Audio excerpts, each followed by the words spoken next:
But, like, just listen, though. What did I tell you? This episode is going to be so good. And guess what you told me?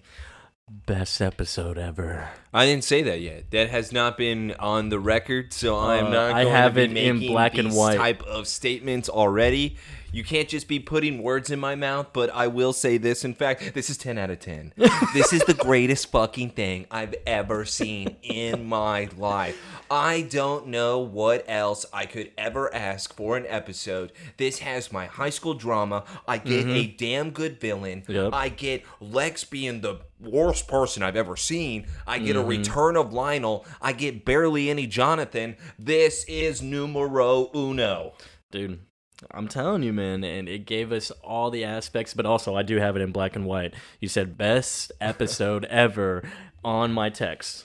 Yeah, I wanna just say this is the one that you were right about. Rosetta, you were absolutely wrong about. Okay, dude. Whenever chill. you and the brothers try to bring something to the table like Rosetta and tell me this is the greatest. No. Just know this is the standard now. Calling is the standard when we compare. That's right, Calling. Season 2, episode 22 of Smallville.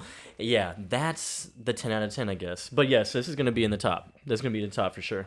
I don't think I've ever had probably some of the cringiest moments I've ever seen. And we are definitely going to get into it because this season, Chloe, I thought could not go any lower. I really thought she was going to be able to be lifted back up in these final 2 episodes. I was going to get my girl back. We're going to get back on pace. And instead, we took 10 steps backwards. And I didn't think we could go any further back.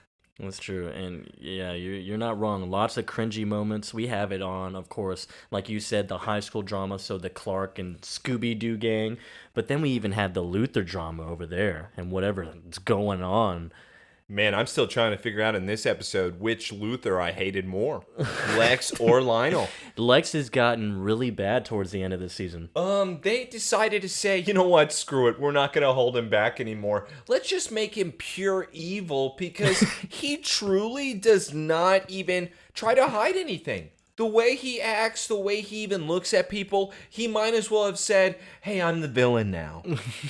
Dude, and it's obviously been hinted at because we know of the whole last time that he did kind of something sketchy was getting those documents from Helen's office.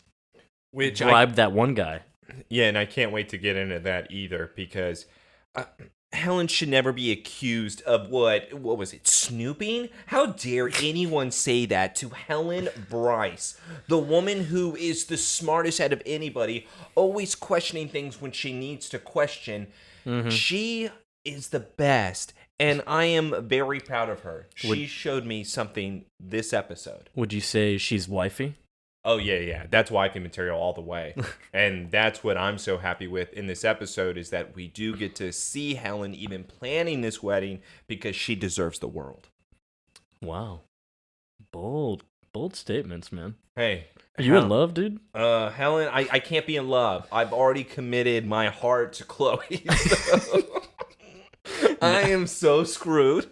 And I don't know what I can do at this point.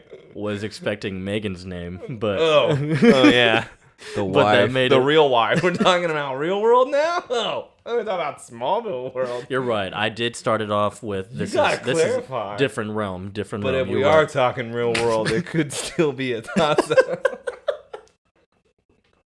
You know, now that I really think about it, if they were real. I don't know. Tough call here. Yes, welcome back to the Somebody Save Me podcast. Oh, hey, Megan. The 2 nerds back to start it up. We're going to get into it because we already know this may be a long one. Who knows how far we're going to get into this. This is going to be a 2-hour episode. There is no doubt in my mind. If people had to, and if they did, sit through Visitor for 2 hours, then they better sit through this one for 3 hours. Yeah, that was... Well, we can't apologize for it. We put it out there. We know what we did, Oh, yeah. You know what? Hold on. Smallville put it out there. No, we put it out there. So I think it's been established. We don't feel too bad, actually. No, 50-50 split on this. 50-50.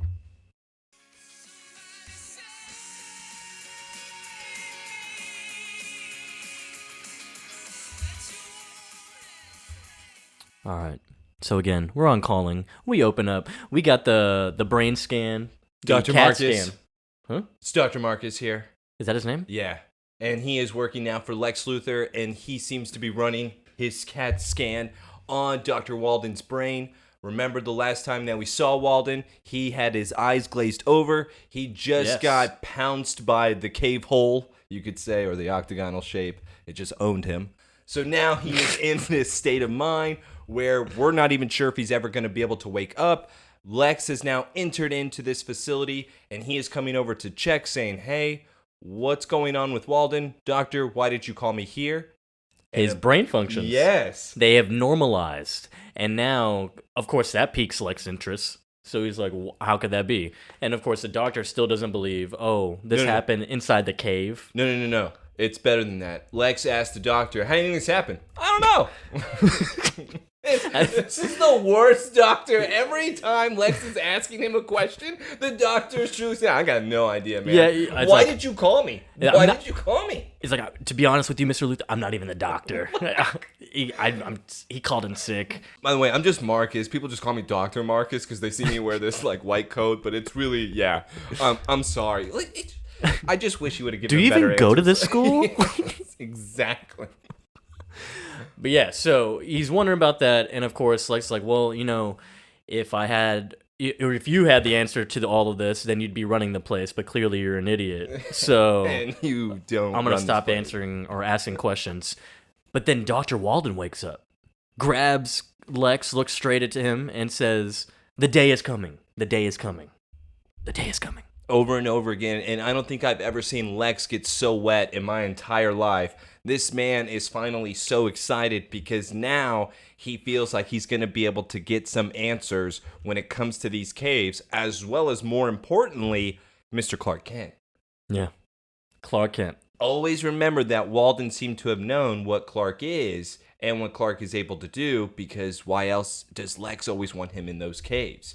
Walden's always had these type of suspicions, so now that Walden has been hit with that beam, you feel like, even though we've talked about it, that it was a don't enter type Safeguard. Yeah. Type thing. You would still think that maybe it uploaded or gave him some thought of who Clark is. I'm glad you mentioned that, because I'm still questioning what that even was now. Because at this point, because he goes back to the cave at some point and touches the beam again, pretty much. So then I'm confused. It's no longer a safeguard. Yeah. I thought the same thing, which is, I don't know if you want to get into it now or wait, but I thought the same, because is it then a protector, or is it now something else that was in there wanting to do something, like another being? Well, I take back what I said, actually, because it's technically still a safeguard, but could it be to the fact that maybe these people who did this were scared of what he could be? And so this, maybe, of what Clark could be. Kal-El. You could say that. Being the Kryptonian ruler. So what is it then, a challenge? Is it like a challenge accepted? Or are we going to be able to that's a good one too. If he's ready to be able to conquer this world? We'll get into it more whenever we get to that scene. We got time out. No, it's still the question of, because with Walden waking up here, he is now having that full thought process. Brain has normalized. Something has to be going on. But let's now go over to the more important factor of this episode. We start off strong. Am I taking this one, dude? Yeah, you can. I'm going to take this one. Yeah, we go to the barn, right? We're just normal night. Clark looks like he's working on something. We have Lana coming up. Looks like a gift, maybe? I would think a gift, probably. It's a box. She's just coming over looks here. Looks like a box. So yeah, I took a chance you'd be up, because Clark said it's late. It's almost midnight. What the hell are you doing here, Lana? Yeah. And this Lana is a midnight call? Hello. Whoa. Are you getting a head start on your term paper? So this is what I talked to you about prior to this. We need to figure out where we are in their school year. Think about it. Just have that in your head. So a term paper, though, and this is why the show's kind of evil in its own way, you could take that as final term, midterm. Yeah. We could take it either Thanks, route. writers. Thanks, writers. I don't know what you're talking about. Well, remember, Joseph, last episode was a Halloween episode. So what part of the school year is this exactly? I'm not quite sure. Stop bringing up the past, dude. We don't need to talk about that. It was last week. Yeah. Sure. So Clark is actually working on Lex's best man speech at his dinner. So, of course, they're giggling Because about of the that. wedding of Helen Bryce and Lex, this is going to be the Yeah, rehearsal if dinner. you haven't been paying attention, Lex is getting engaged, okay? He Or doesn't getting deserve married. her. And so Clark is like, am I supposed to guess what's in the box? I love that, by the way. What did you bring over? What the hell are you holding? And then I like the response, no. You're Yeah, not but supposed to she guess. looks awkward. Her Yeah, 'cause eyes she get so wide-eyed. She knows how random this is. This is too random, bro. I would have this reaction. So you would be the awkward 15-year-old in this situation. No, I'm gonna be Clark. I'll be like, so are you gonna tell me why you're here at midnight with a box in your hand? Oh, I thought you were putting yourself in Lana's shoes. No, that's only you. Oh, That's only you. That does I that. only do that. You do that. Yeah, but I would understand how she feels because this is a very awkward situation for her We to get appear. it, dude. You want to be Lana. I get it. A little bit, but yes, she even says you're supposed to close your eyes now. So it's a surprise.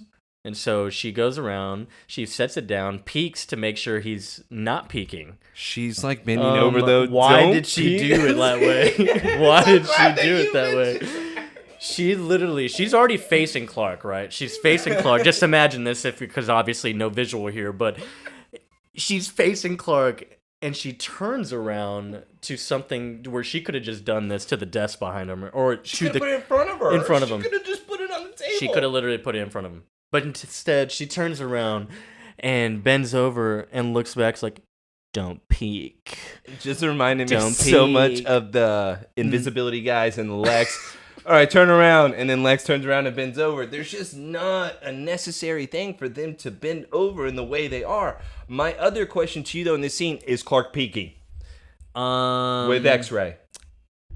Or is he actually wanting to be surprised? I could buy him wanting to be surprised. No, I say bullshit. He's so peeking. He's such a cheater. There's no way in hell he could ever. And my other thing, too, Could he is... still X-ray even with his eyes closed? Did he really not know what was in the box? That's true.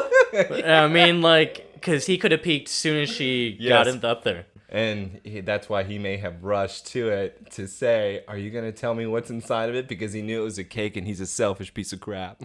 Nah, I don't think he's peeking, dude. I'm gonna give Clark the benefit of the doubt, bro. All right, it is his birthday. He's such a birthday boy. Yo, dude, spoiler. Okay. What are you talking about? You're the one that hinted at this last week saying it's his birthday episode. You yelled at me all season for this. So we find out, obviously, it's getting lit up in Lana's face, and we see it. It's a birthday cake, and she is surprising Clark with a cake. Who is peeking? He's not peeking. He says, okay. And he finally looks, and he's like, what? He looks mad confused why there's a cake there. He does, and he's so thrown off, and I think he's a little offended by it. I thought maybe he was allergic to cake or something. Cake? Lana, cake?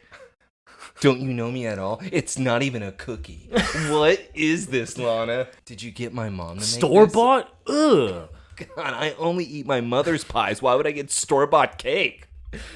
So he's clearly not offended, okay? But, yeah, so... I'm still sticking by the offended. Okay, well, because even Lana feels like she offended him. Yeah, So- I get the feeling I didn't surprise you in a good way here, Clark. Clark then does the... and then goes and looks at the stars. Yeah, this doesn't make someone feel good. Yeah, so she's trying to say, I know it's not your birthday for another 7 minutes, but I wanted to celebrate early. And of course, Clark is like, I mean, it's just a date they picked out of the adoption, for the adoption papers. It's just whatever date, you know? It doesn't mean anything to me. Where Lana then has to look at Clark and be like, okay, I need to go and make this better. So she comes over, brings that cake, and she says, you know what? Maybe they just want to be able to celebrate the day you were brought into our lives. Yeah, when you killed my parents. It's not what she said, because he probably wasn't brought into their lives a week later. Mm-hmm. Clark is then blown away by this gesture. He is then looking down, and now he's looking back at her. He is getting closer. I never thought of it that way, Lana. Oh, really? Well, make a wish, silly goose.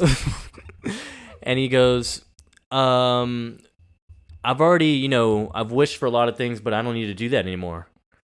I've been wishing for something ever since I was 5. What is that, by the way? What is the wish? Lana. He's been wishing for Lana ever since he was 5? When did he meet Lana? When they were 5. I thought he met her like later on. They immediately had him playing around kids when they found him on the first year. Talk about Ma and Pa being like not safe for the children next door. We found this kid in a ship. Moved to Nell's house, lives next to the Kent farm. Come on now. We kept him away from his grandfather, but not the girl next door, huh? Seems like safe. They're next door. Okay, you know it's not. Grandpa's not next door, bro. So if something happened to Lana, oh well. Do you miss Grandpa? Do you want Grandpa back? Yeah, same thing with Clark. We want a relationship. And so, of course, Lana asks, and now? What's your wish now? It's like, well, I don't need a wish for it because I have it already. And then finally, without anything, without any drugs, without any kryptonite, without any flowers, we have the first kiss. The first official kiss. The Klana kiss. The Klana of him taking her hands, them looking at each other, and instead of crying, Clark is finally going to be able to make his move. And Joseph, do you want to get into this now, or do you want to save it until we get to the other at the end? We just need to pay attention to how they are kissing individually. Just have our audience listen. Yeah, make sure you pay attention because Clark seems, it's just a little intimate and whatnot. But then Lana starts off that way, but then we're curving our body, we're contorting ourselves into the kiss. We're doing a lot of open mouth. She is so aggressive. She is the one that's going in like an animal right now. My God. How are we not popping one? Respect to you, Tom, for not popping one, dude. Yeah, I'm immediately moving to the couch right now. Finally, I have what I've been waiting for, though, for 2 seasons. God, I felt like I was reading a Twilight book. Yeah. Finally, we had the first official kiss. And is this not 2 episodes in a row they like start or end the episode by holding hands? Well, this is also Lana did it first. This is also one of the first episodes where the intro, Joseph, ends on a happy note. Hello, this is a happy intro now. That is a good intro. Instead of an explosion or someone dying and then our intro, we finally just have a makeout scene that, honestly, I'm now so invested in this episode. What a great beginning. Yeah, would you say it's a 10 out of 10 intro? Oh, easily 10 out of 10 intro. Once again, you're setting up the villain of the episode, and finally... Yeah, Walden's back, dude. It's been a while. What's going to be great about this, though, is that since Clark and Lana have kissed, I'm now going into this as the viewer, like, finally, this isn't going to be awkward between them. We've gone past now the awkward stages. This is it. This is happening. They can finally be a couple. It's like Jim and Pam. Yes. And when everybody found out in the office and he's been saying, well, we've been dating for a while now. Whoa! But I am so now into this. And my immediate thoughts are, well, Chloe can't care then either. Because Lana probably would have known that Chloe would care because they are in the same house. This is really all my notes, by the way, that I've written down before even getting to this next scene. Don't even mention Chloe to me right now, bro. I have to because she's a big part of this triangle. She is the corner of the triangle.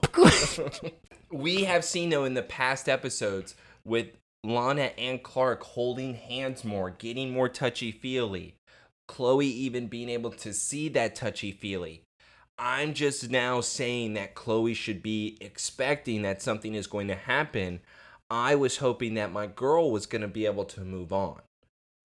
And it doesn't seem like I'm going to be able to get that with this episode. But I just didn't expect that I would have any awkwardness with Clark and Lana. Yeah. I thought we have the confidence now. Because as we get to this next scene with Clark coming down from the stairs, we have Miss Martha. Looks like she's making some pancakes. Yeah. Martha can't help but smile at her. So how was your night? Oh my God, Mom is so nosy, dude. What? Okay, because really, when you hear that, what are you thinking off top? Like that Mom watched? That's in all honesty, that's it. Are you some dumb pervert now? Yeah, she probably heard Lana's car pull up, and she looked out her window and saw on the Clark barn in the window them two making out and getting it on. No, dude, I'm gonna tell you what happened right now. It's either like this happened the day before, or the night before here, or it was that day. So Lana called the house and was like, "Hey, Mrs. Kent, when's Clark's birthday?" And Mrs. Kent says, "Oh, it's tomorrow, so you should be able to come over tonight." So Martha was the one that actually was a part of this plan with Yeah. Lana. Yeah. Yeah, because even Clark says, like, yeah, I'm wondering how she knew about my birthday. Because come to find out, they never celebrated his birthday. It's kind of mean. Yeah. I think that's really rude. Yeah, If I mean, I'm going to she be admits honest it. with you here, with John and Martha, I'm a little bit disappointed in you both. You're supposed to be the loving parents that want to make their kid feel normal. So throwing them birthdays, even if there's not any kids around, would make him feel normal. What did you decide to do? Oh, that's right, not give him any birthdays. That's not a great parenting strategy. You know who got birthdays? And it didn't work out so well? Lex? Yeah. Did he get birthdays, or did his dad just drop him off somewhere? That's what I'm saying. He got birthdays, but they probably sucked. I think he even mentions it before. You know They what? don't want to be around the bald kid. That's what he would always say. That's true, but it's also because he just got done with that meteor crash, so we didn't know if he was infected with something. Lionel can't get bald. Ew. He has that infection from the meteor rocks. He's bald now. I do still find it weird, though, that if I was a 15-year-old and I had a 15-year-old friend that was a girl call my mother saying, "I'm going to go to your son's house at midnight and I'm going to give him a present." Ooh. My mother would be like, "What type of hussy is this? What is No, but if you're going Martha on?" Kent, no, you got to be Martha Kent, bro. You'd be like, "Oh, word? Yo, my son is into you, girl. I knew about that." Yeah, now she's happy because I just was, yeah, Whitney's dead now, so you can make your move. Yeah. And then, of course, She asks how it goes, and she then Clark asks how- says, 'cause "Are she- you crying?" yeah, because they like start talking about completely something else, and then and of course you're like, "So yeah, how'd it go?" Stop asking me. And John walks in with Lex. Hey, look what I found out on the front porch. It's a Luther. Yeah. And so Lex, of course, is now just saying he can't stay, but wanted to come and ask. My parents are going to be sitting in with us at the table. Just wanted to know if y'all would sit in. My father's a dick and my mother's dead. Will you guys please sit in for them? Because I think you guys are great, even though, John, you've hated me, but you're kind of a dad to Clark, so I think it's rubbed off on me in a way. Please sit right next to me, please. He totally looks at John as daddy, bro. I know, but John hates him. So, like, I know we made the jokes how John hates Clark and just uses him for chores, but no. He hates Lex. Do I have to remind our audience once again, the last time Lex was around, he had his brother hit me and knock me out. He may be your father, Lex, but he ain't your daddy. Martha, though, looks at John and says, "Yes, you are going to be able to accept this invite. We would be honored to be able to sit right next to you." Yep. So they agree. John agrees. And also, do you remember the last time Lex was involved at the Kent house? He got hit in the back of the head with a gun by his brother.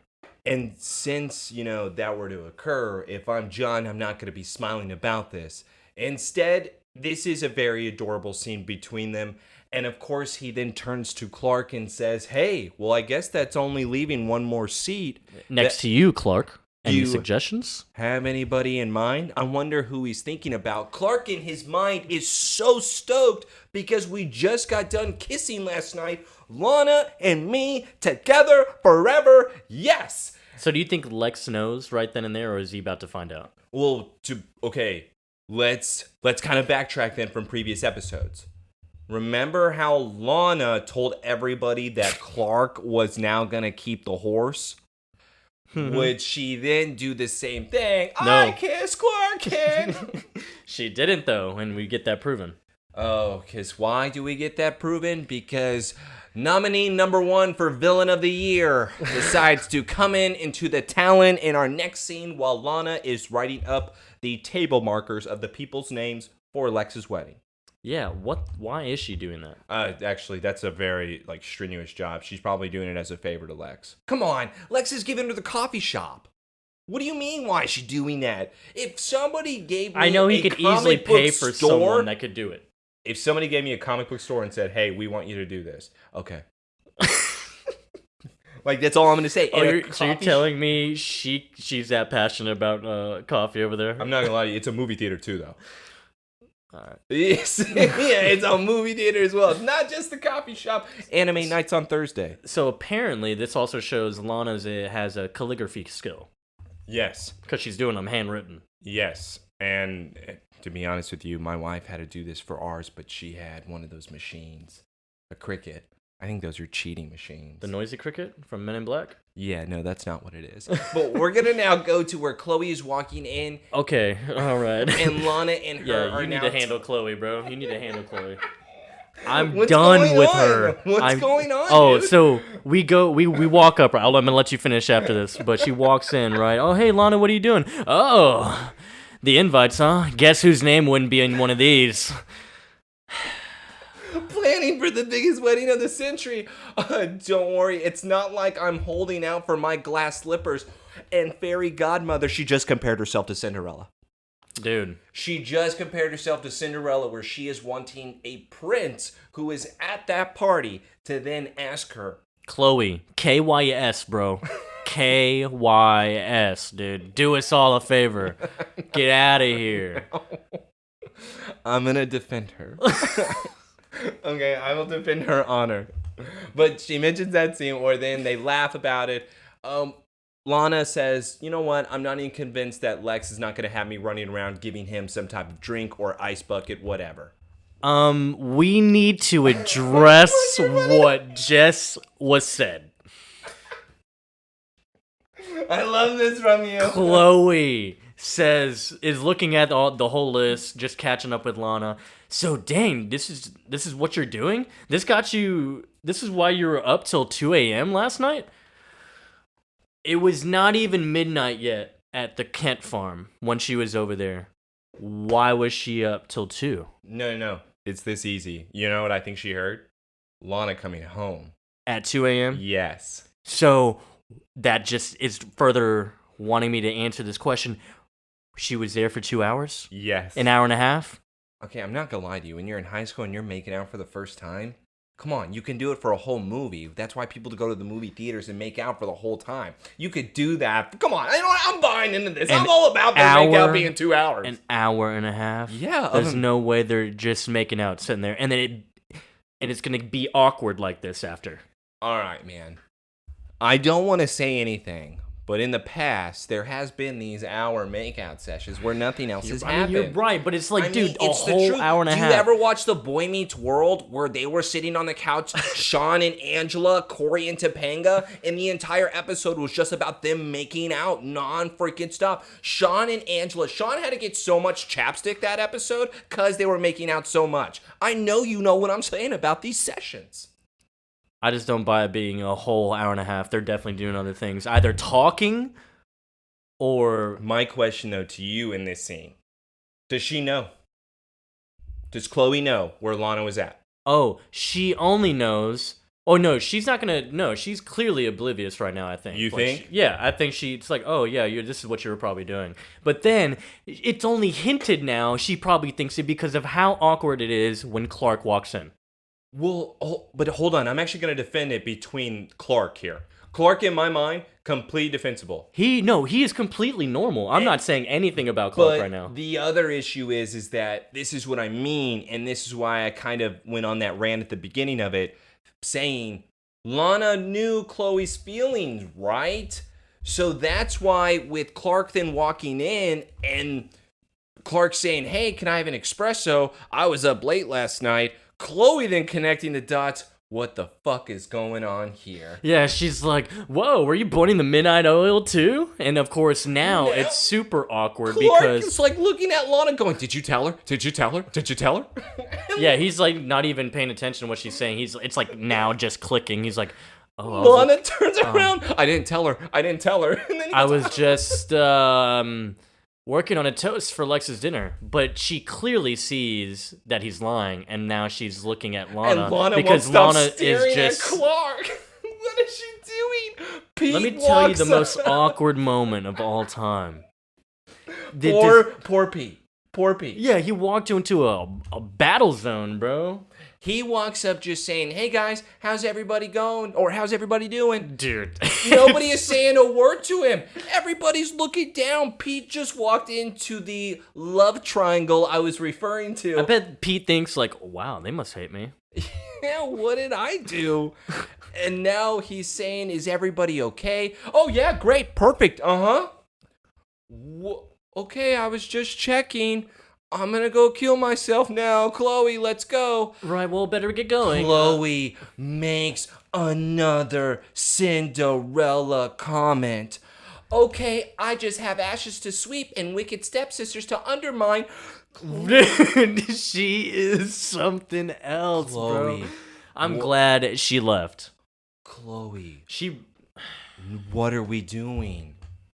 Chloe, why are we doing this? Why are we being this way? I thought we moved past this. Clark made it very clear whenever, he quit from the torch. Why do you keep looking at me like I'm cheating on you?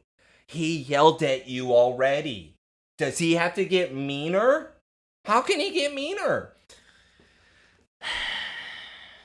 And this is what I hate. Like I said, they're not going to be awkward, right, Joseph? Because Clark over here is as happy as he can be. I had a really good time last night. Even reaches in to touch her hand, and she pulls away. And she's like, because he asked her, Can like, I see you after the rehearsal dinner tonight? Oh, yeah. She's Maybe. like, maybe. Walks away, goes and tries to help people with their orders. Clark is confused. Lana, is everything okay? And Lana is like about to cry. She is freaking out, just trying to act like she's doing her job. But Clark even knows what's going on. The puppy dog look. Hey, we could take it slow. Like, we don't have... Yeah, we don't have to make out again. Can I just hold your hand? I love you, please. Yeah. I don't even think he's being creepy about it. Mm-mm. And Lana, I think last night was a mistake. You came over to my barn. Anyway, she walks away and she's like, I'm really busy. I'll call you later. Bye-bye. So we now have the hospital scene. Helen Bryce, Lex going over their list of how she's planning the seating arrangement of all her people she hates, kind of hates, and doesn't hate. Color coordinated. Yeah. So good that she should be working at the United Nations, according to Lex. Hey, did you notice the colors were red, blue, and yellow? I did notice that. What do those signify? I don't know. I think it's like what this show is about, like the main character. Somebody say. And so, as they're just like discussing, walking back to the office, Helen's suggesting to reconcile with his father so that he can be invited to the wedding because he told her how I have the Kents now sitting for him. And she was a little uncomfortable, saying, "Okay, I know you like them, Lex, but they're not really your parents. Do you want? I think this. Do you is think the it's time. also possibly weird for her because she has a secret about them? No, I don't think so. Because I think she would have crossed that line whenever she saw his secret room. Whenever there's a gigantic picture of Clark Kent hanging up. Maybe so. Yeah. Hey, so I want to get to another nominee number 2 for Villain of the Year. Mr. Lex Luthor. Yes. Because, so now yes. we go into Helen's office because Lex basically said, "No, I'm not going to invite my dad. I just want to be with you. You're my family now. Who cares?" Open the office. Helen's office has been robbed. And also the door was locked. So they trash it this bad and still lock the door behind them. And it really does look like that they were looking for something specific where Helen is even now in disbelief. I don't even believe that this has happened. Lex brings on the best poker face I've ever seen. Just casually in Look the at back. this. Look at all this stuff. Wow, this is crazy. What's happening here? Helen then goes over to the mini fridge, notices that the blood that was in there, what we know that was in there was Clark's blood. She is now realizing that is what has been taken.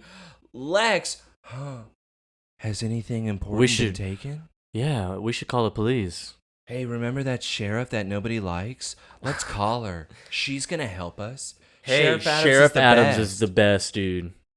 Yeah, because Lex was yelling at her about 2 episodes ago, 3 episodes ago, saying how worthless she was because she wasn't doing anything to help the woman that he loved being attacked from the rapist. But now, all of a sudden, Lex is then going to get on board of, you know what? Let's call her. She's going to help with this. She's pretty good with this stuff. I put in my notes without any type of spoiler for the audience or anything. This is not a spoiler. I put in the notes. That was Lex that did this. Yeah, he doesn't make it not obvious, you know? He would immediately be freaking out, calling his people, thinking that somebody was trying to once again get after the woman that he loves.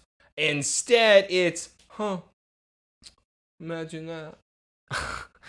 Wouldn't you look at that? Oh, has this happened before? Oh yeah, it happened with that crazy guy.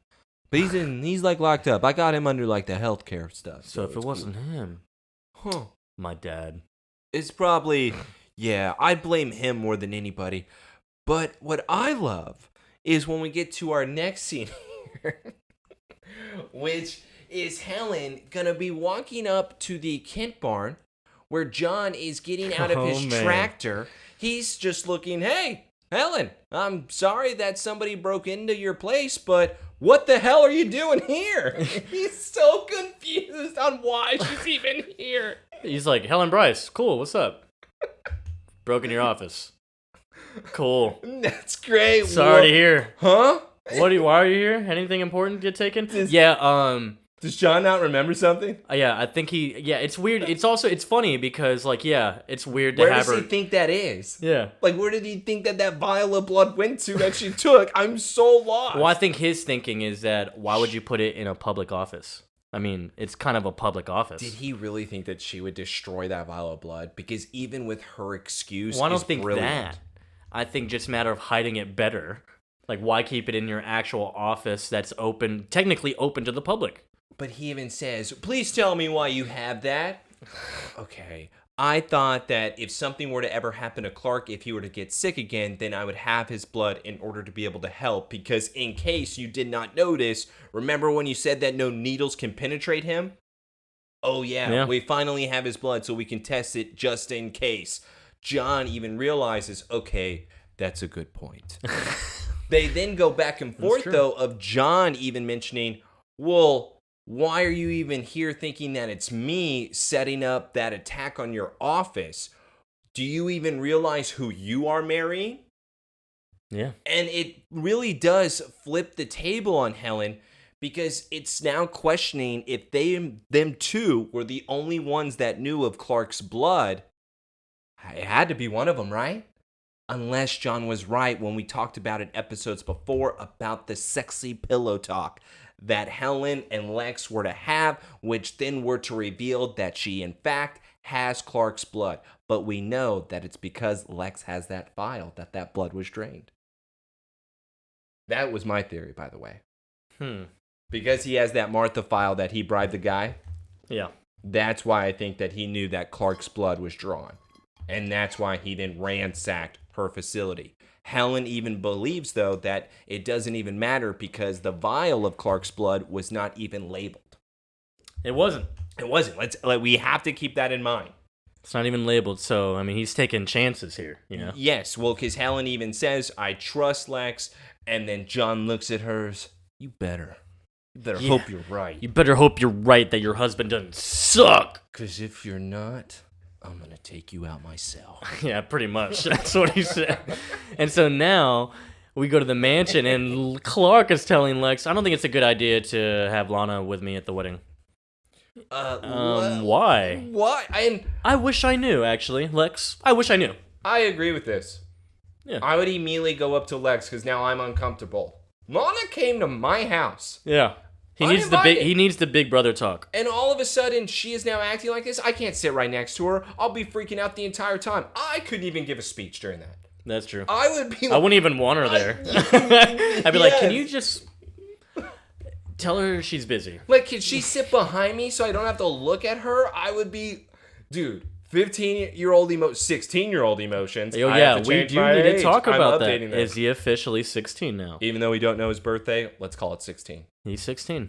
He is 16 now. He's a 16-year-old boy. He might be a man in some eyes of society. Yeah, with Clark Kent, we're not going to call him a man. And so Lex even says, none of us really understand the fairer sex, but that's what makes us so attracted to them, He's like, well, so now he's given the deets. I went for it last night. And he's like, don't tell me. She shot you down. Lex wanted to make fun of his ass so bad right there. He was just waiting. He's like, yeah, tell me you got turned down, loser. Clark goes, it was the opposite. And Lex is like, ooh. He even said it was the perfect moment. And then in the morning, she wanted to pretend like it never happened. Mm-hmm. You've upped the stakes, Clark, and she's scared, that pussy. She figures if she folds, she'll cut her losses. Mm-hmm. It's not a big deal, Clark. You're just trash to her. But we're meant to be together, damn it! Okay. Dude, Dude. Whoa, Clark.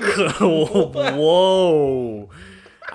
If you're being the big brother right now, we should have been pumping some brakes. Let's pump the brakes. Let's pump the brakes. Let's pump the brakes, Clark. I'm sorry. Are you Dr. Fate? I'm sorry, Nobu. Clark, sidebar. Let's relax. Hey, man, I know it's your town and all, but you can't say that if you run the town. It's not your property, Clark, okay? If you scream that in front of a room full of people. If Chloe heard that, if Mr. Sullivan heard that, if your parents heard that, Martha would be happy. Martha's like dying for them to be together. Yeah. She's playing matchmaker pretty much. All she wants is grandbabies right now. That's probably why she had them introduced. And like, you know what's crazy? Okay, we gotta set them up now. She's pregnant, so she's having a baby on the way anyway. So can't she just focus on her own? Can't she chill? Yeah. Relax. Mommy, chill.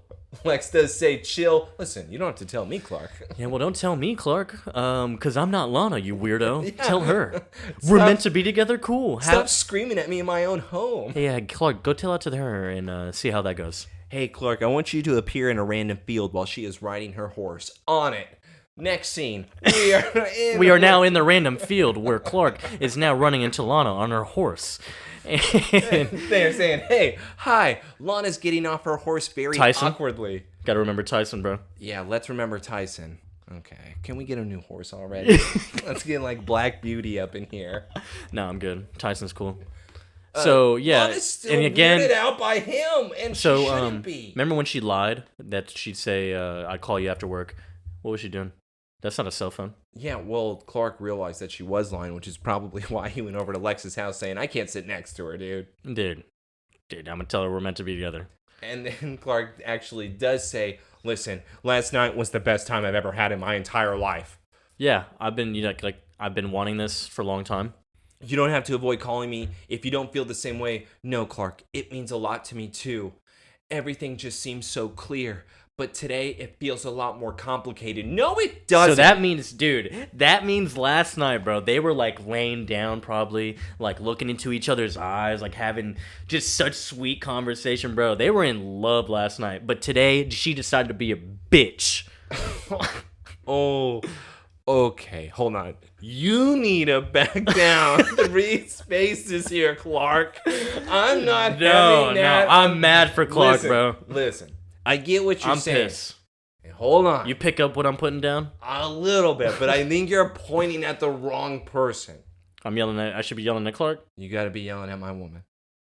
It's all her fault. That's true. If Lana would have never saw her in the morning. No, it's a matter if Chloe was not part of the circle. Exactly.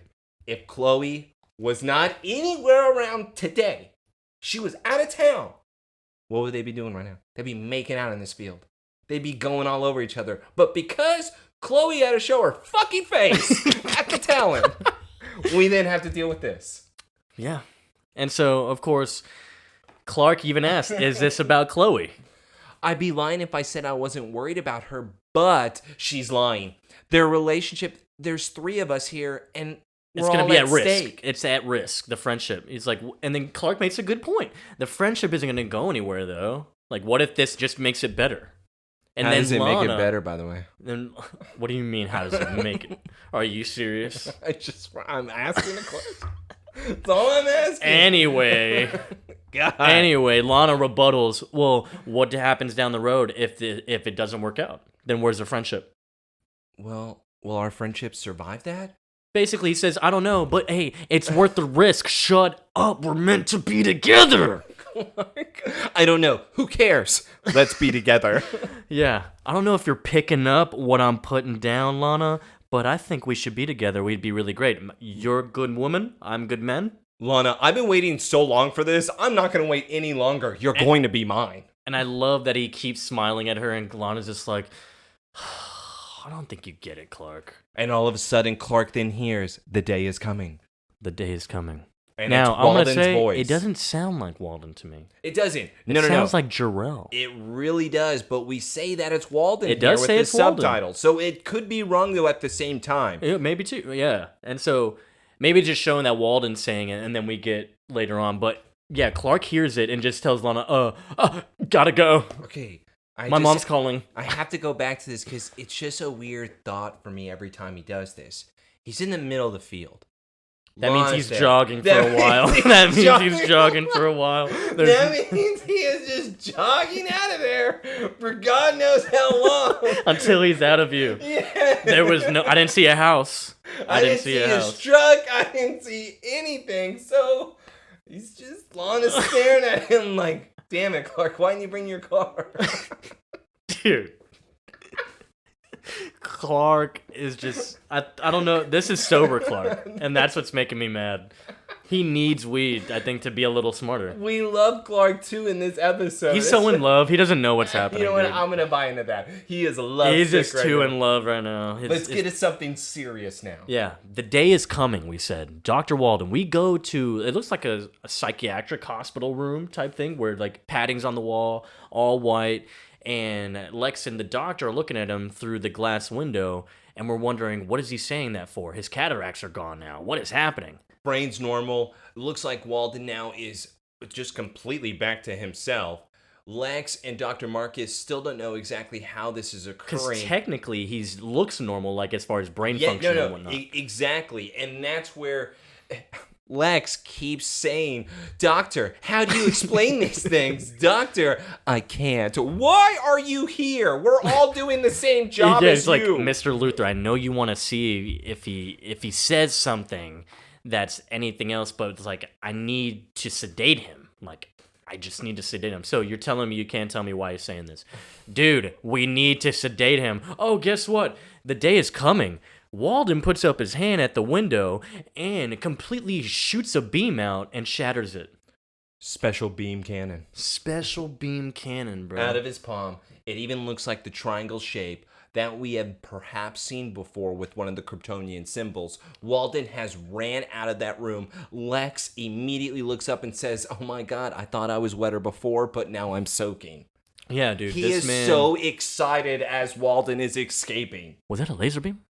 Laser beam just came out of his hand? You have powers. Doctor, don't chase him yet. Yeah, let's Chill, just chill, chill, lay chill. here together. Because, you know, if I'm Lex Luthor in this scene, and I don't want to be weird about things, I think the person I'm going to call is Clark Kent.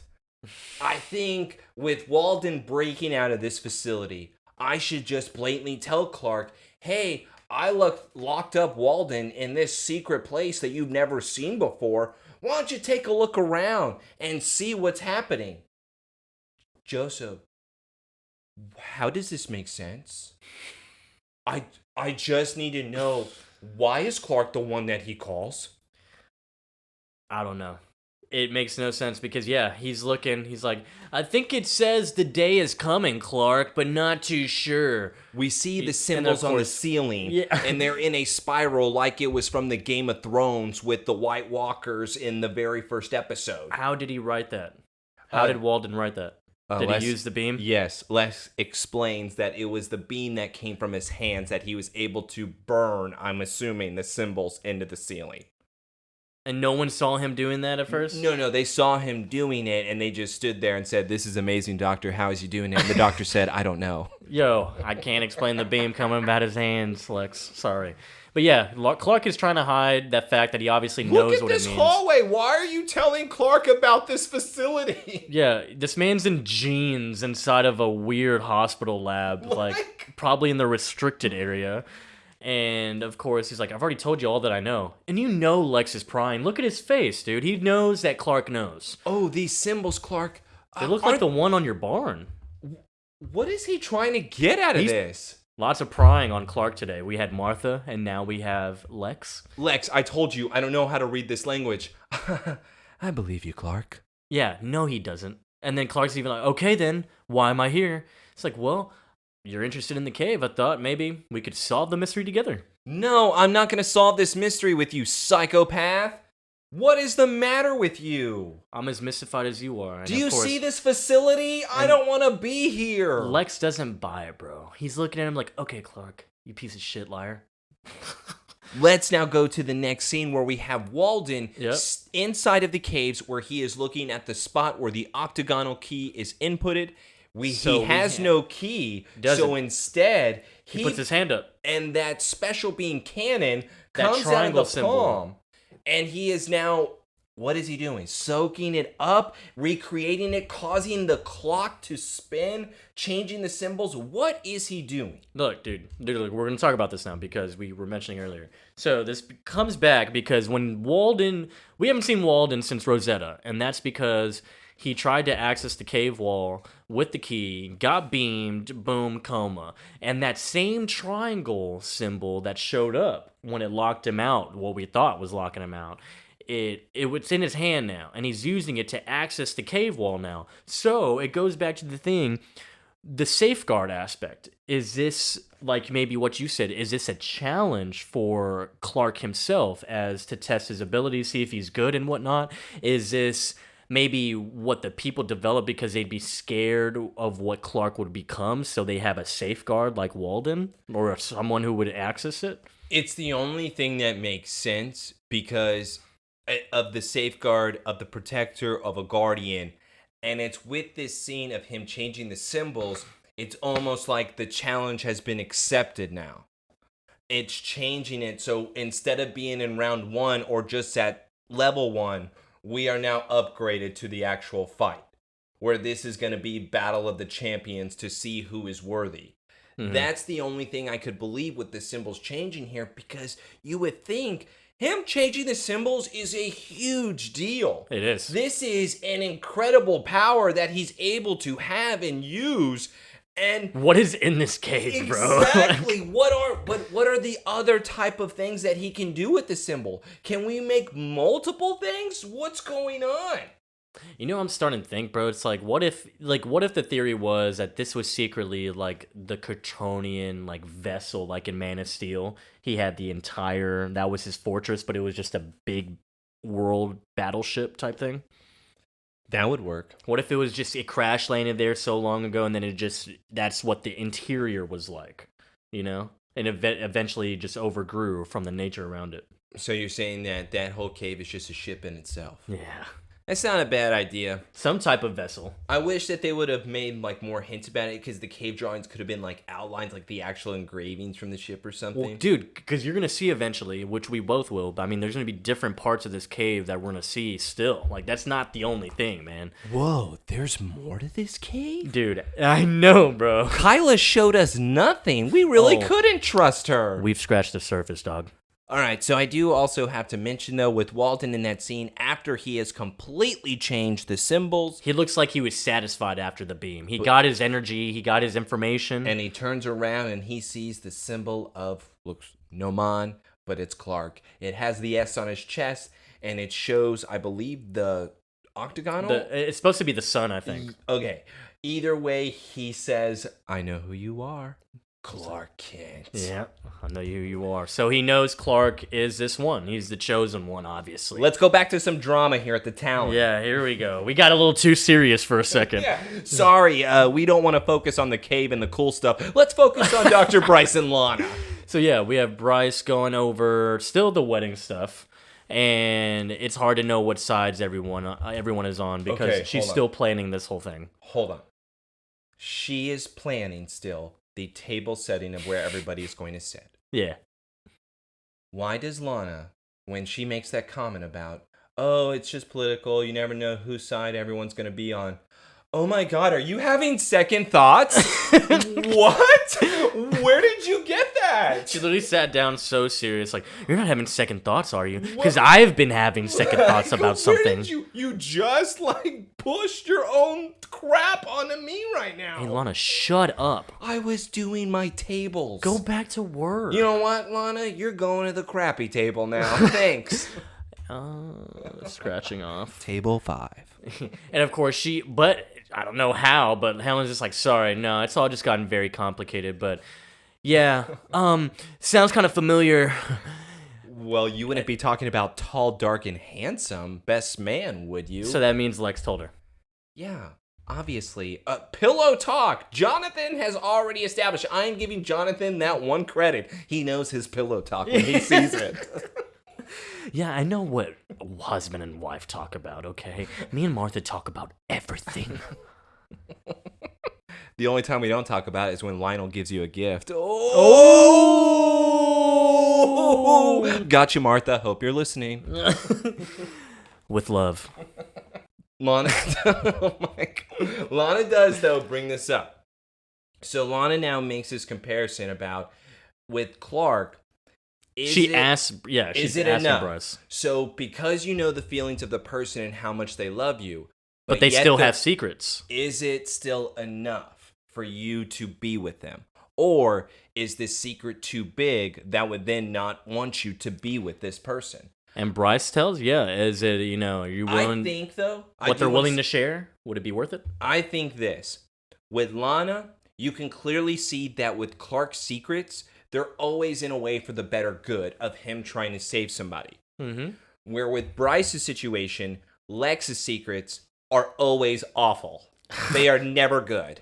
Whenever you find out what Lex is doing secretly, you're like, oh, you seem like a psychopath. Yeah. And Lex then having to explain, no, I just hide things. It's all I do, but I love you. That's not the same as what Clark does. Well, good thing we got away from that weird conversation. Yeah, let's go to Snoopy. Now we go to Helen in Lex's office, snooping in her Martha Kent file because, oh hey, why does Lex have the Martha Kent file in a LexCorp folder? And of course, Lionel's right behind her. Oh, hey, Lionel makes his return. Lionel's back. It's like, hey, what are you doing?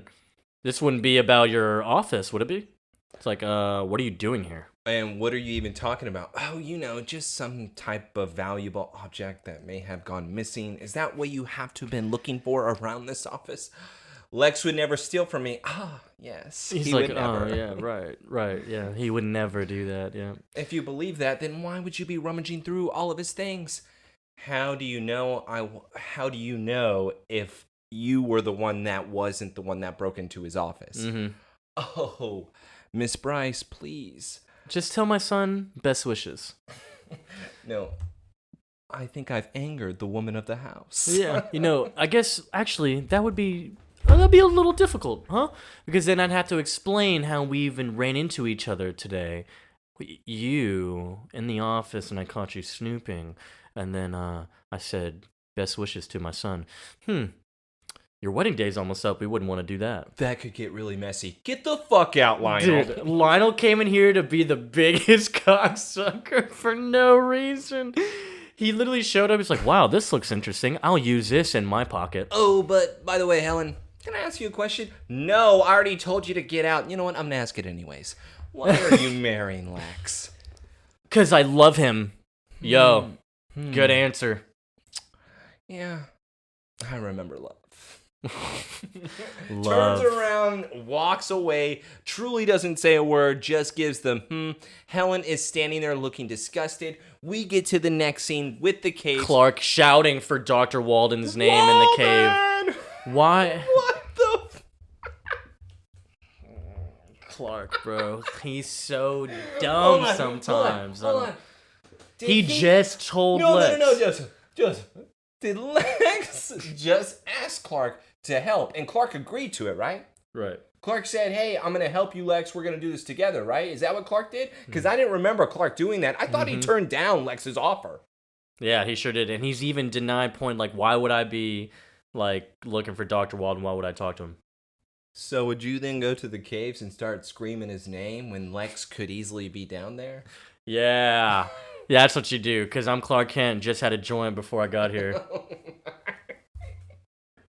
He takes breaks, dude.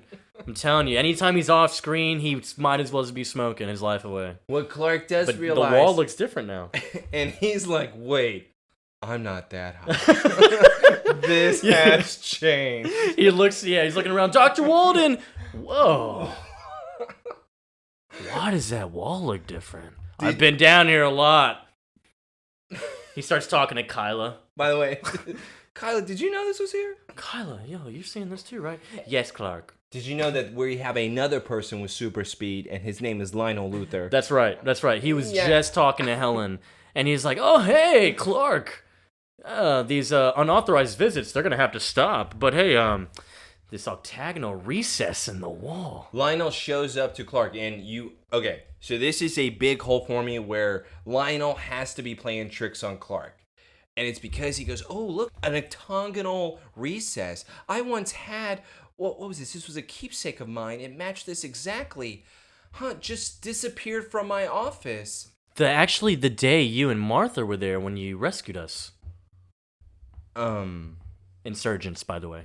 So he is looking at that, by the way, that spot, as if he has seen that spot for the very first time. Mm-hmm. So him saying, oh, this is where that little key that I had could have been able to fit. So again, he has seen this spot for the very first time. Clark then asks, what are you doing down here? Oh, I have taken over the conservatorship of this cave. Didn't Lex tell you? He didn't, but that's because he's always afraid to admit defeat. I ran into some security people down here, by the way, as well. They were looking for that Dr. Walden? Clark then responds, yes, Dr. Walden, he was obsessed with these caves. Lionel is then once again making the snarky remarks back to him. Well, I could understand why. Look at these caves. They're just so magnificent, these symbols. I love how he holds a flashlight like it's a Ungar. Wait a minute. Are they arranged in a different? How would he know? Yeah. How would he know it was arranged in a different pattern if he just now found out that the octagonal shape fit inside of there? Because he saw them when he was blind. He's playing games with Clark, thinking that Clark is not going to buy into it. Oh, that's strange that they changed. Let me shine the flashlight in your face. Don't you think that's strange? Clark? It's all Kawachi to me. I'm sorry, what? Yeah, it's all Kawachi. What? Do you remember my ex-girlfriend who died, Kyla? Yeah, that's why I'm down here, Kyla. Hey, stay away from Dr. Walden. He could be dangerous. Okay, bye. Bye. Lionel is then left there going, I thought I what a could dumb kid. No, he's not dumb. He's obviously not dumb. He did not play for that trickery of words that Lionel just he tried to lay down. He knows how Lionel is, bro. That's true, too.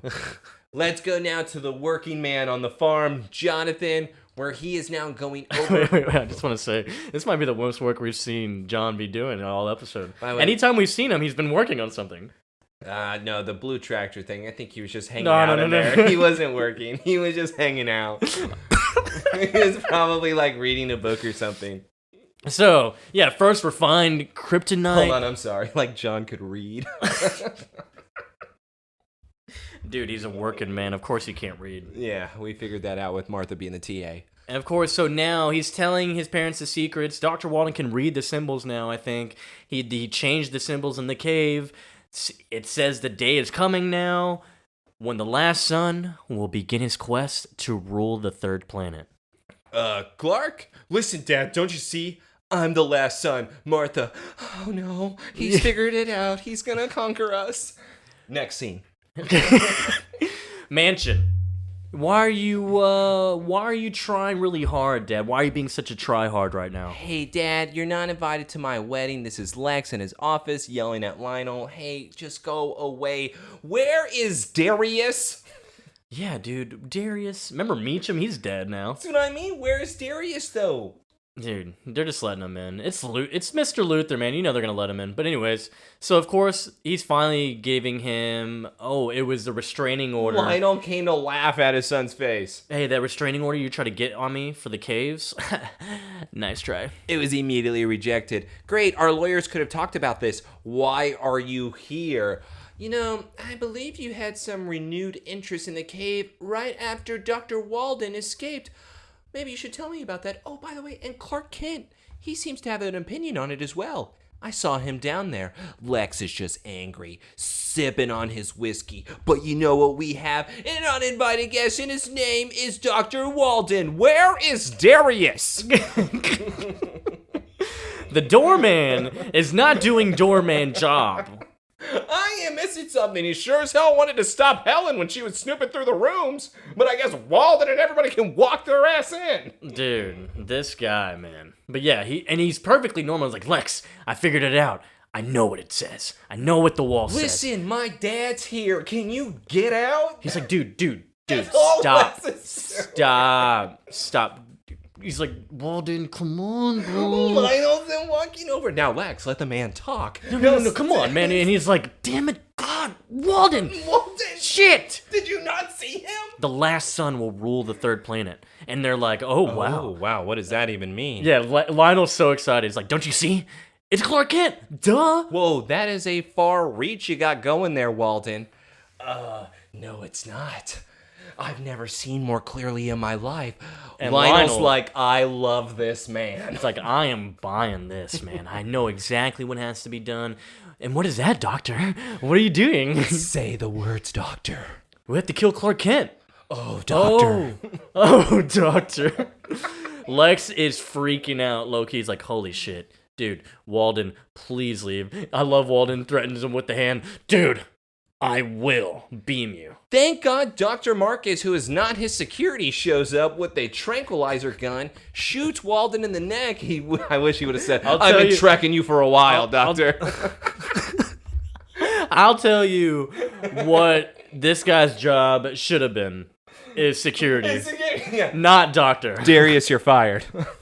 Darius, let's swap. Maybe you're a doctor. I don't know. But by the way, that's very true. The doctor said, I don't know, to every question that Lex But asked. where was he reliable? As the doorman. And by the way, you see that aim with that gun?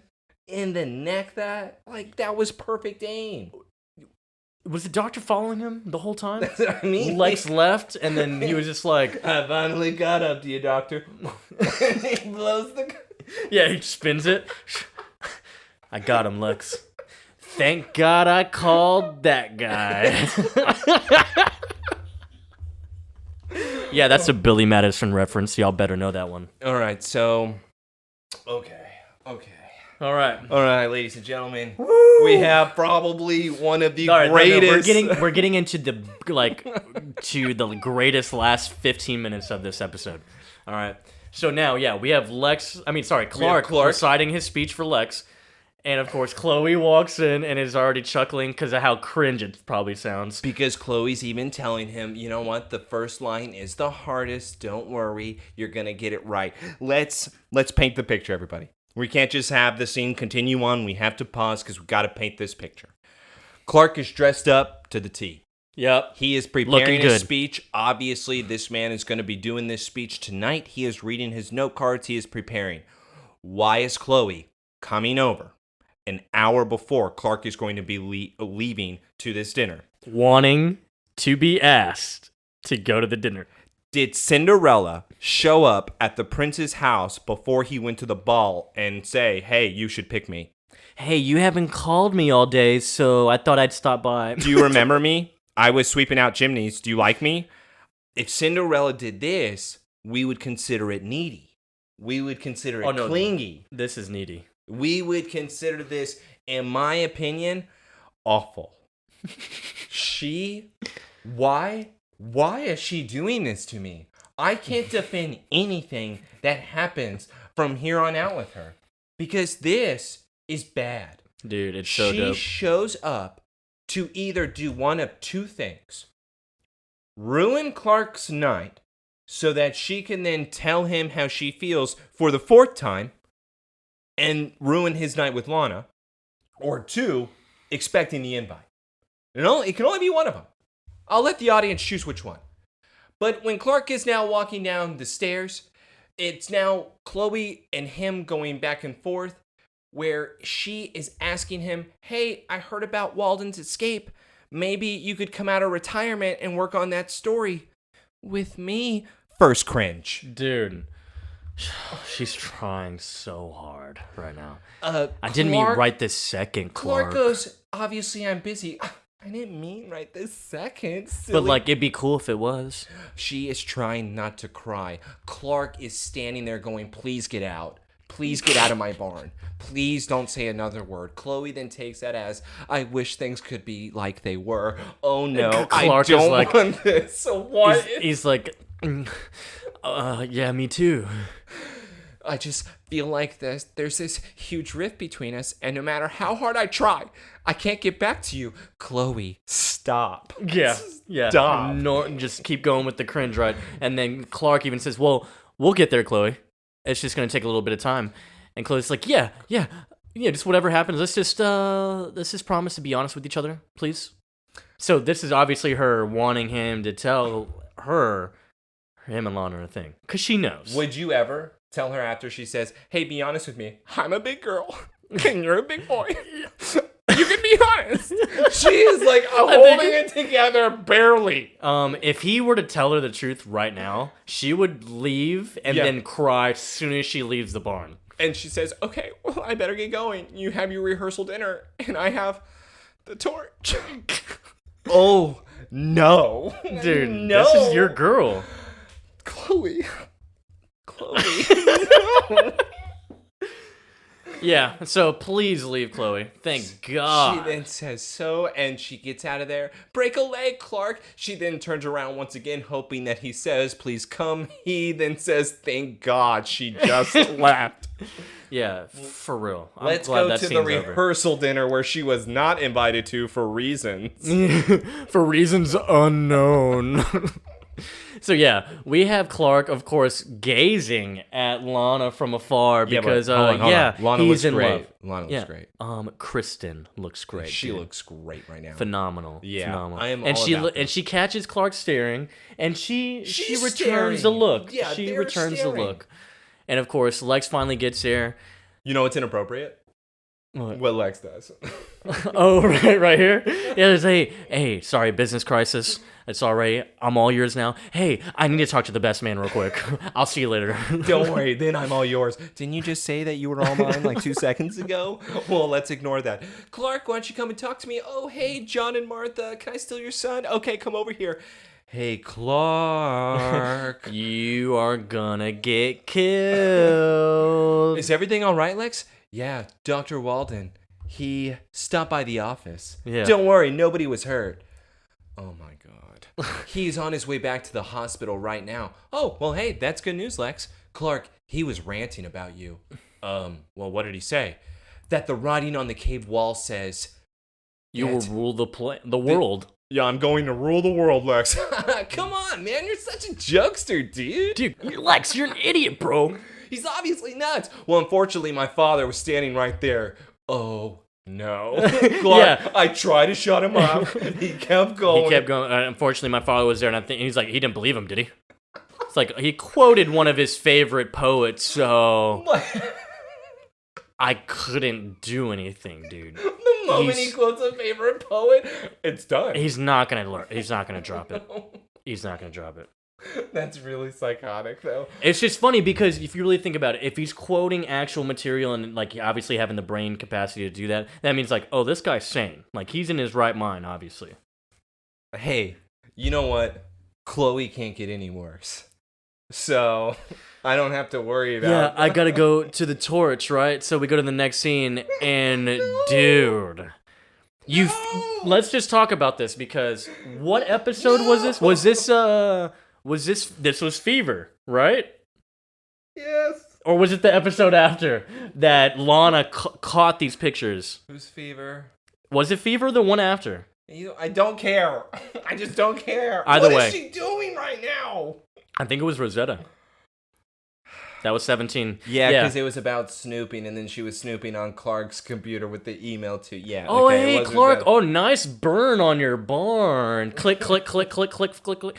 So, anyways, yeah, you figured when Lana caught these pictures on her computer, she would delete it or maybe hide it in a better place. But, hey, it still exists. These prom pictures from all the way now. Spring formal. Last season. Spring formal. Last season, exactly. Last season. We are now a year ago, bro. Hey, Joseph. The file is named the exact same. Again, Lionel now is somehow just the magic man this episode, and he has traveled. everywhere because now he is showing up at the torch office. Like I said, Chloe then unclicks out of those photos. It's the same file name. So if Lana went back on the computers, it would be in the same place. She didn't even. And the computers were upgraded, so that means she backed this up in her hard drive. And then uploaded it. Also, what are blood work files? Hey, what's missing from Helen's office? Now we're going to go into a new theory, buddy. Oh, what do you got for me? Well, you know how Lionel right here shows up on Chloe and sees, obviously she's looking at pictures. Oh, I admire your work ethic. Hey, I got you that column, but I want you to do something for me. I want you to spy on Clark Kent. Just do like an investigative piece. So if one Luther's already going behind his back asking his friend, hey, you're really smart. I'm really interested in the torch. I think you have a lot of potential. Do something for me. Why wouldn't Lex do the same thing about the blood? So you think it was Lex that hired Chloe in order to snoop up on the blood analysis or to talk to one of her friends in one of the labs that would be able to test the blood itself? Potentially. Okay, because let's hold on to this theory. Like we talked about, the vial of Clark's blood was not labeled. That's right. So how many vials of blood were in that fridge? Let's just throw out a guess. Let's say 8. Let's just be reasonable. So it's 8 vials of blood. How are we able to figure out which one is Clark's blood? You think they're all unlabeled? They could be. I would think that maybe like specimen 1, something along those lines. I'm just throwing this out there to further your point on this theory. He would have needed to call somebody in order to be able to test those blood samples. Yeah. Do you think he called Chloe?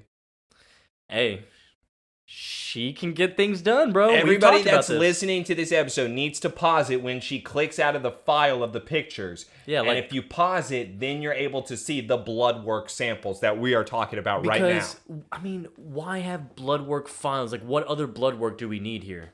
We don't need any blood. There has been no other type of blood work that would have been done besides the fever episode. And that blood work is very prominent this season. Well, and I can tell you too that those blood work specimen files, unless somebody out there could prove me wrong, I doubt it, but I would love the challenge. Those were not a part of the files when Lana was going through them. I don't think so. They were not. It was only showing their projects. Remember that. So what if Lex hired her, bro? What? Theory. What? I'm not even saying it's theory. I'm saying it's fact. Anyways, we do need to go back a little bit because your girl looks, man, she is rock bottom right now. Why are we doing that? I thought we were talking about fun theories. Oh, I'm Cinderella. Clark, please ask me. Oh, hey, let's be honest with each other. Oh, I can handle it. I'm a big girl. I'm going to go to the torch because, that's my thing. She's even dressed up, so she really was expecting it. She's not working on anything. She is looking at pictures of her and Clark. Oh, what could have been. By the way, let's take it another step further. So let's do a what if. What if Clark asked Chloe to go and be his date to the rehearsal dinner? Hold on. Would she have said yes, sat right next to Clark, and then waved at Lana saying, look who asked me to be his date? Bro. Would she have done that? Remember when she had the parasite? Do you remember how she flaunted that? Yeah, let's go to the town. Hey, make sure to bring your manager. Let's play some strip poker. She is petty, bro. Chloe's petty, bro. She would do that. Oh, hey, Lana, didn't think you'd be here. Look who I'm with. Look who asked me last minute, though. It was not a big deal. He just happened to do it. Oh my God, looks like I am Cinderella after all. And then Lana goes and visits Whitney at his grave. And then cries on it. Oh, Whitney, I wish I still have your Letterman. And let's continue the what if. Then Whitney rises from the grave. Lana! Best what if we've ever done. No, Clark.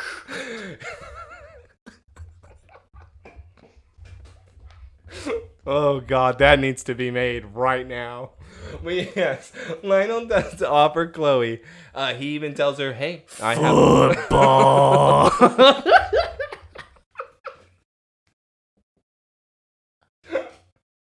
Okay. Man, Whitney, zombie Whitney, bro. Zombie Whitney. Holy shit, he'd be worse than Tina. That would be an episode. That'd be Grundy. Clark, don't kill him. I love him. What if that was Superman's Grundy? Like, he kept him in the sewer. He'd go and feed him every year. No, I'm never allowing that. I'll let you see Lana once a year, Whitney. Born on a Monday. I am Whitney. No, Whitney's not that huge. His muscles aren't that big. I will never allow it. All right, sorry. We go back here. So this is where Lionel says to Chloe, "I got you that column, like At the Daily Planet. but yeah, you're gonna have to talk about Clark." He's like, "Why would they want me to talk about a farm boy from Smartville?" No. You have the column for your own stuff. I'm talking about this is for me. Just I want the research you've already had on the family. Like, I just want you to do more. Chloe then now realizes, wow, I thought you were actually interested in my talent because I've been working on the torch for 8 years. And I felt like that this was finally my break to break into the top paper of all time. And instead, you were just interested in having me follow Clark. Yep. And of course, Lionel's just like, "You're playing the real world, man. You have to give to get." And so Mr. Luther, I don't know what your interest is in Clark, but you can take that job offer and shove it up your ass, down your $1,000 pants. Yeah, she Yeah. kept it PG, dude. Yeah, I wish you would have said ass. Yeah, I thought she was. You know what? By the way, Miss Sullivan, I respect your integrity. I just have also one more question. If roles were reversed, would Clark give up his dream for you? Miss Sullivan, think about that as you cry and look at your photos. Dude, Lionel knows how to roast people, man. Yes! He owns Complete them. burn! He owns them. And it's so evil. I love it. He's what people want to be. I still don't know if he gets the top spot this year. Let's go over now to the ambulance. Oh, I love this scene, dude. It's so cool. Yeah, we go in the ambulance, right? We got Dr. Walden in there. Doctor's like, "Hey, man, how's he doing?" He's like, "Yeah, he's heavily sedated. He won't be up for like at least an hour." "Oh, okay, Panda Walden, eyes open. Good job, doctors. We're all idiots in this van." Big light flash everywhere, but he's okay because somebody probably should have warned maybe Dr. Marcus and Lex that he had special beam cannon powers. And yeah, Dr. Marcus knew. I know. Shouldn't you put gloves on him? This is why he's only designated as a doorman. Straight jacket would have done work. Oh my god. You could have had him hurt himself. Anyways, Dr. Walden escaped from the ambulance. Okay, he most likely killed everyone in there. So now we go back to the dinner. And Clark's giving speech. his speech. This is where he is now talking about it. I do love his first line. "I believe I was asked to be best man because Lex knows how much I love speaking in front of people." Only 4 people in the room would have known that joke. I love inside jokes. Love to be a part of one someday. And of course, I've been looking through from every book from Socrates to Shakespeare. Socrates never wrote anything. Keep going. Plato did for him, though, his student. That's not the same thing as Socrates writing, so keep going. Anyways, to try to find out how Lex and Helen feel about each other, but then I realized there are no words for it, When you know, you know. And you just have to trust it when you have it. And of course, he's looking at Lana. You believe in it. And you take a chance on it. And he looks directly at Lana, and Lana looks at him like, "Damn, he's spitting right now. That man is spitting." You will keep sacrificing no anything matter to keep what the it. cost. All you want is each other. No matter what the cost. And Lana's like, "Damn, I'm wet." To Helen and Lex, cheers, everybody. Lex and Helen begin to make out at the table. Mm-hmm. Lana is blown away. Lex is now standing up, giving Clark a hug, saying that was a fantastic speech. And Yeah, now, what if Clark was like Vince Vaughn in Old School, and he's like, "I'm not a talker. I'm not a talker. I'm not a talker." Yeah, good speech, right? Good speech. Lex, we both know I'm a phenomenal dancer. You think was he high for this speech? No. Oh, he had to sober up real Completely quick. sober up. After this, though, dude. He's like, "Thank God." He's going rolled up in that jacket pocket, ready to go outside. Yeah. So now at the dinner, he starts to actually freak out a little bit. Like the ringing starts to happen. Hearing the key ring. Yes. And of course, only he can hear it. And everyone's like, or Lex is like, "Are you okay, man?" And Lana even notices. The parents notice. Once again, I was hoping Shriek would show up. Shriek did not show up. I was hoping for some things from Batman Beyond to connect, but once again, it's that same... No one cares about Shriek. Taylor. Everybody wants it. But instead, we got the same damn buzzing sound from the key. Oh. Gives Clark migraine. I gotta leave. Parents, oh my God, we gotta go look after him. Everybody seems to be paying attention. I don't know why. His speech was over. So Clark has now left the room. He goes, you know what? It's the key, guys. There's something wrong at home. I have to go. He just speeds off, tells his parents, drive. Clark speed runs to the barn, finds out that the toolbox is obviously open and ran through. Oh, the cloth that was hiding the key, it's gone. Okay, great hiding spot as well, Clark. You know what, Martha yeah, where and all the metal flour, is. Yeah, the flour and the burying underground in the cellar was a much better hiding spot than you little in the tool shed. Well, they knew not to dig anymore because of what happened to Martha. Hey, you want to see a psychopath scene real quick? Oh yeah, Dr. Walden shows up like, oh, hey, I came looking for you, Clark. Hey, guy, look what I found. And look what I got. And I found the proof. Oh, wow. And of course, Clark can't say anything. He's found out. Dr. Walden knows, like, you are the one. Clark is walking towards him. Walden is backing up. Clark is now yelling, Dr. Walden, listen to me. You need help. Walden, no. You need to die. Yep. Now Triangle symbol comes out of his hand again. He hits the beam. Boom. We threw him through the barn, man. Clark Huge goes flying. explosion. You would think that Walden has the complete upper hand right now in this situation, that Clark is screwed. I immediately put in my notes, let the games begin. We got ourselves a fight. Oh, Clark is... And he's hurt. He's hurt. feeling that. Yeah. And for once, it's not even kryptonite that's hurting him. Walden puts his special beam on him, starts lifting Clark up into the air like what happened in the cave, except instead of downloading information inside of him. Looks like it's killing him. Yes. Clark is in pain where he finally thinks, you know what? I'm going to give this guy a tiny burn on his shoulder. Yep. Yep. He visions right on his shoulder. Ah! My shoulder! Clark comes falling down to the ground. He then gets up and says, Walden, don't do this. Come on. We can talk about this. It's like, no, I'm not. I'm not making a mistake. I'm doing this for mankind. And so as he speed runs away, he beams him, tries to follow him, and there's a whole gas tank that he shoots. It looks like it's 100 yards away. Yeah. It wouldn't burn him. Okay. I thought, how is that what destroyed him? I thought we were still going to have like a show here of them fighting it out and destroying the barns and the houses. I was expecting a brutal fight. Instead, a gas canister 100 yards away that he blows up. Burns Walden alive to a crisp, bro. Like, that man is like crispy. Yeah. He looks like, what's his face in Mystery Men? Where they decide to actually kill Captain Amazing. Captain Amazing. They actually decide to kill him with that beam. He looks that fried with them. This sucker is dead. You killed him! This sucker's dead. Un frat boys!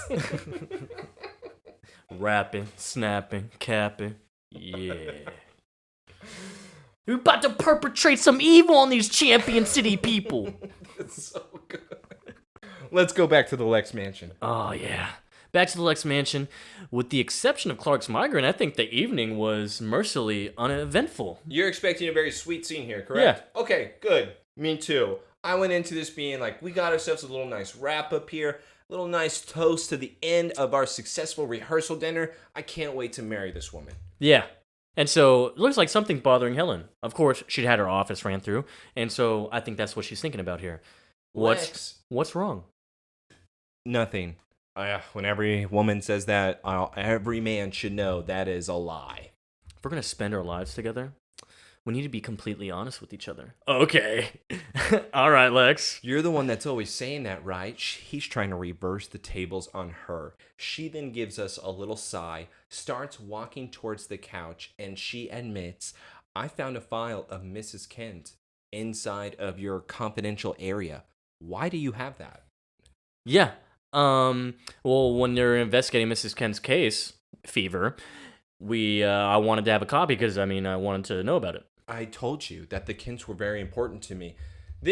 None of this is a good excuse. You mean you bribed someone for it, Lex? You bribed for the file. It's like, I told you, the Kents are important to me. This is not okay. I was concerned. I'm not. I was concerned. No. This is awful. If I'm Helen, I'm trying to listen to it. Lex, I've seen your room. I saw the parasite. What were you looking for anyway? I was looking for something that was stolen out of my office. Oh, so you thought I was involved in it? No, Joseph. Do you think I was involved in the break-in? Yeah. And then, of course, Helen's what like... are we talking about? Look how you asked Helen has a that. hunch. She has a hunch. And Helen's like, please tell me you weren't. Please. Helen. And, of course... If that's what you think of me... And this fucking... Then maybe we shouldn't be getting married at all, Helen. This manipulating sociopath, bro. This man, maybe we shouldn't be marrying me.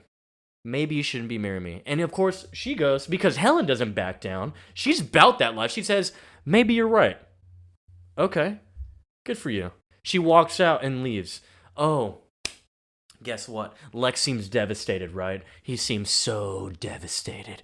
Oh my god. This man goes to his bookshelf, hits a little secret compartment that opens up one of the shelves. Oh, guess what? It's a box. Oh, guess what? The blood vial is in the box. Okay, now I can say what I wanted to.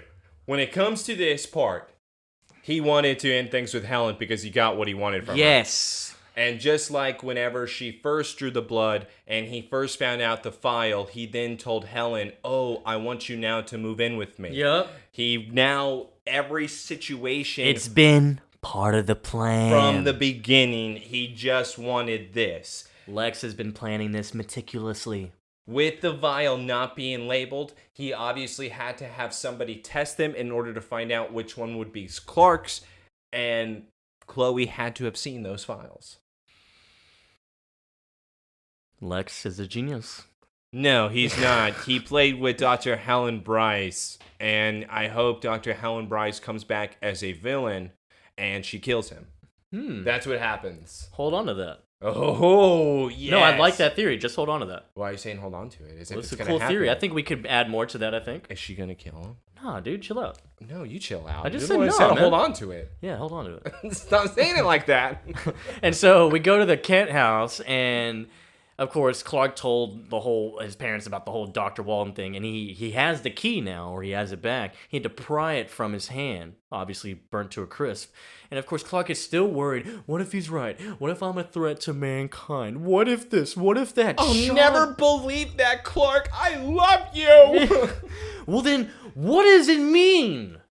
What does it all mean, Basil? The day is coming for the quest to be the one. Son, you're not.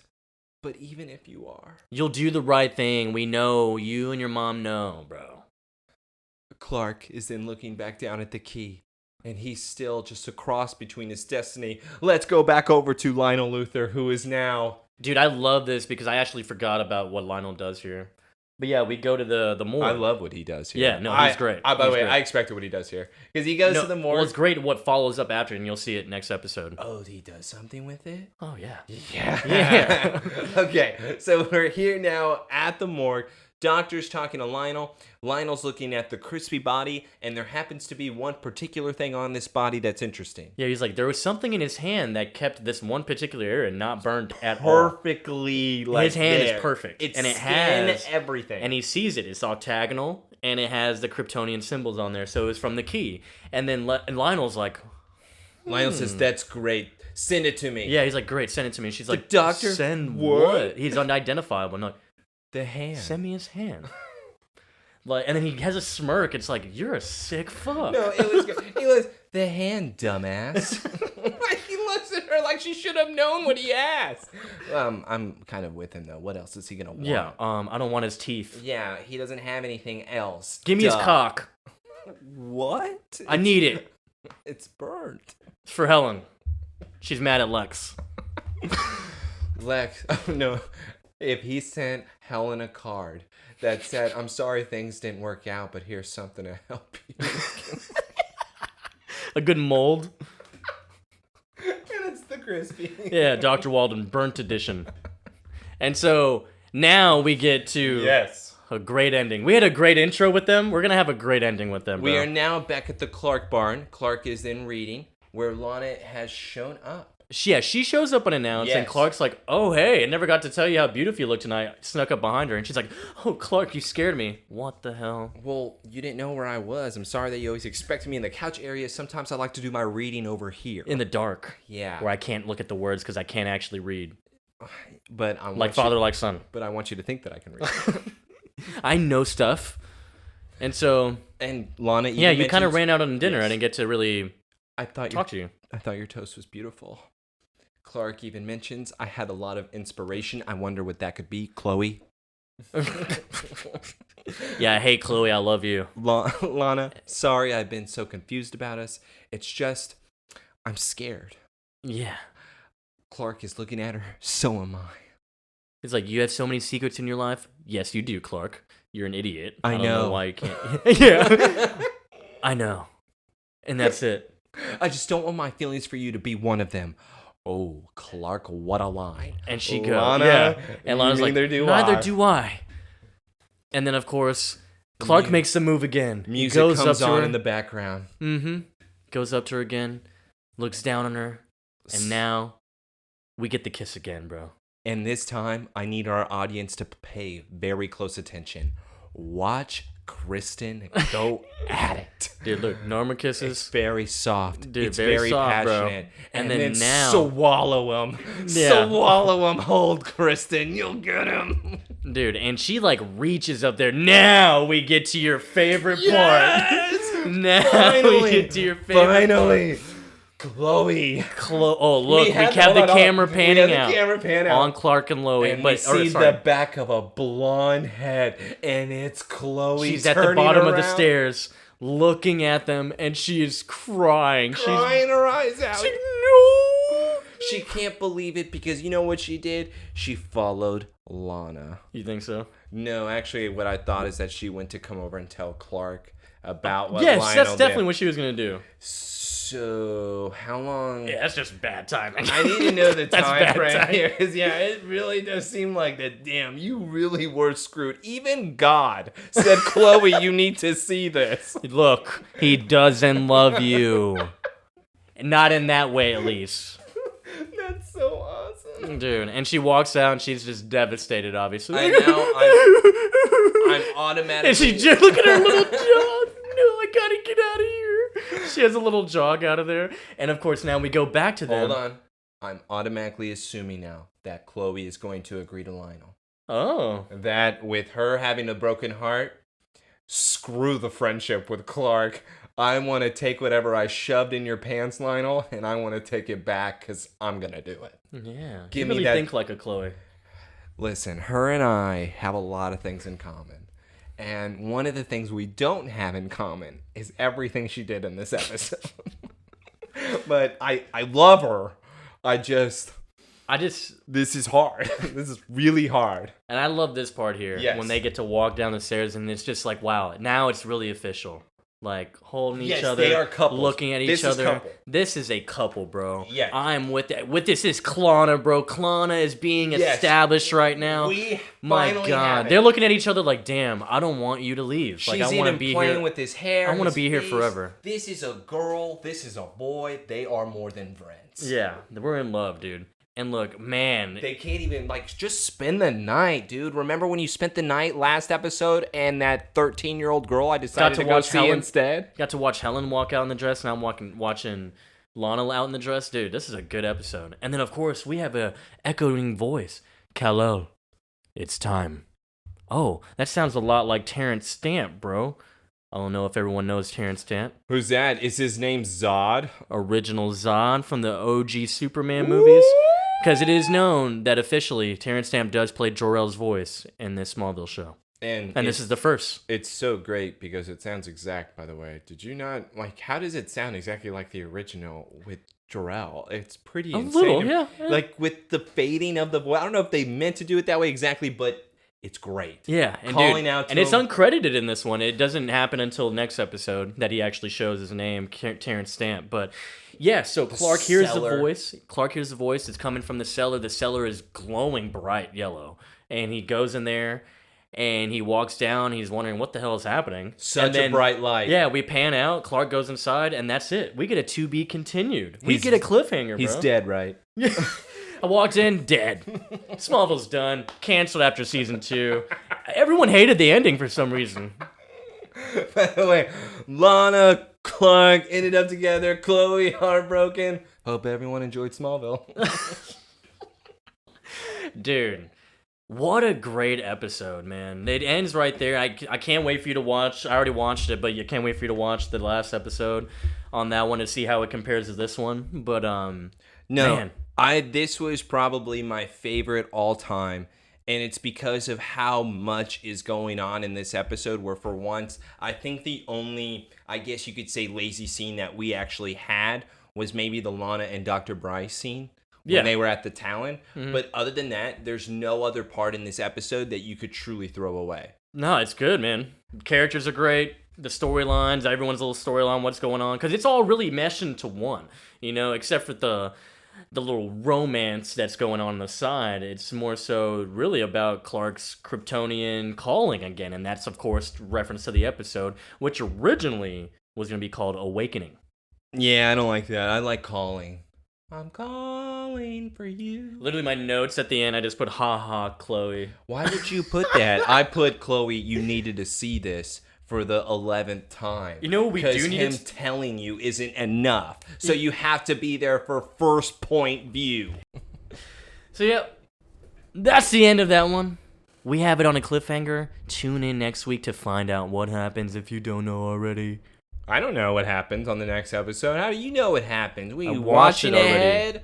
Look at this. Why are you trying to surpass me on this? We're supposed to be watching them together. I'm not watching anymore. Good. Because then we have the award show after. We do have an award show coming up. Oh, man, I got to get ready. I feel like the award show is going to be really difficult this year because Best Kiss Award, woo, that could be quite a few nominees as well with the Best Villain. Mm-hmm. Best moments from all the characters. Pete's moments maybe a little bit No. lighter this season. Pete's good. No, Pete's still in the category. Sidebar Pete's moments. We are doing a sidebar. Pete's greatest moments. No, I want a worst moment and a best moment if we're going to do characters. Okay. Just like we did last time. Best love interest is, we got to come up with a new category for this season. I feel like every season that we do, we need to come up with a new category for it. Okay. Yeah. A new category for best love interest? Not even best love interest, just Or it's a new category. one. You can do best line of the season. Yeah. Okay. 'Cause I can't even remember really what we all did last time. I have to look back. No, I can't remember either. But then again, we've already established I don't We remember can always anything. switch it up. That'd be a nice refresher too. Like some we leave out and some we bring in. That's true too. We Like could hot always ones. do that. They'll bring in some sauces, leave some in. I hate hot ones. I could Okay. never do it. Okay. But catch us next week for Exodus. Oh, we get a great scene in this one, brother. Whatever. You're like 1 for 2 when it comes to you being right on episodes here. I'm not trusting you. I told you fully this one yet. was good. Yeah, I know. I said you're 1 Yeah, for no. 2. You also I'll said be Rosetta 2 for was 3. great. I'll be 2 for 3. That's still 66%. You're still failing in my class. Cool. All right, I'm just telling you the rules. Fuck you. Doesn't change anything.